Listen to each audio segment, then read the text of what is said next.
તો દાહોદના બોરડી સરકારી ખાતે આવેલા રેલવે અંડરબ્રિજમાં વરસાદી પાણી ભરાતા વાહન વ્યવહાર ખોરવાઈ ગયો છે। અંડરબ્રિજમાં ઘોંટણસમાં પાણી ભરાતા બોરડીથી કતવારા તરફ જતા વાહન ચાલકોને ભારે મુશ્કેલીનો સામનો કરવો પડી રહ્યો છે। ચોમાસાની શરૂઆતથી જ આ સમસ્યાને કારણે સ્થાનિકોની હાલાકી વધી ગઈ છે। વરસાદી માહોલમાં અવરજવર માટે લોકો જોખમ વચ્ચે પસાર થવા મજબૂર થયા છે અને તાત્કાલિક પાણી નિકાલની વ્યવસ્થા કરવાની પણ માંગ કરાઈ રહી છે।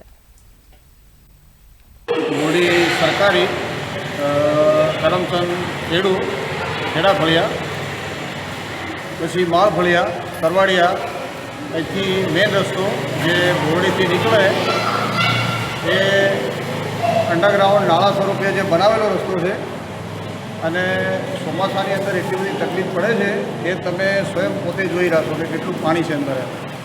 વારંવાર ધારાસભ્ય કે સાંસદને રજૂઆત કરવા છતાં બી આનો કોઈ આજ કલાક સુધી કોઈ નિકાલ। જે આપણું રેલવે સ્ટેશન છે દાહોદ અને રતલામ ડિવિઝનની વચ્ચે જે બોરડી સરકારી જે રેલવે સ્ટેશન આવેલું છે એની જ બાજુમાં જ્યારે 49C number gate number 49C જેને રદ કરી અને આ ગરનાળું બનાવવામાં આવ્યું છે।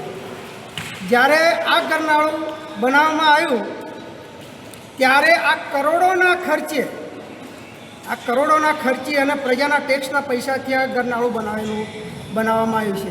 એની બંને સાઈડ જ્યાં રણાપુરથી માંડી અને કતવારા સુધીનો જે મેઇન રોડ અને ટાંડાને રોડ બે રોડ કોમિંગ થાય છે અને 11 ગામની આ પ્રજાનો આ ગરનાળું બનાવેલું છે।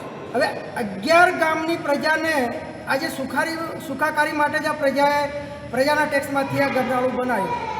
જ્યારે કરોડોના ખર્ચે આ ગરનાળું બનાવ્યું હોય તો અમારે સારું શાસન સંસદ હોય, ધારાસભ્ય હોય, મંત્રી હોય કે જે ગુજરાત સરકારને અમે વારંવાર રજૂઆત કરીએ છીએ। ધારાસભ્ય, સંસદ કે જે તે અધિકારીઓ, કલેક્ટરશ્રી આ હાલાકીનો સામનો પ્રજા ટેક્સ ભરે છે અને ટેક્સના પૈસાથી જો બનેલા પોતાના સુવિધા માટે આ ગરનાળું જો ન બનતું હોય, સુવિધા માટે કામ ન લાગતું હોય તો આજે પ્રજાને અને આ બંને બાજુ આ ગરનાળાની અંદર થાય શિક્ષણ ખાતાના જે શિક્ષકો અને પ્રજાજનોને એટલી પારાવારિક નુકસાની અને હાલાકીનો ભોગ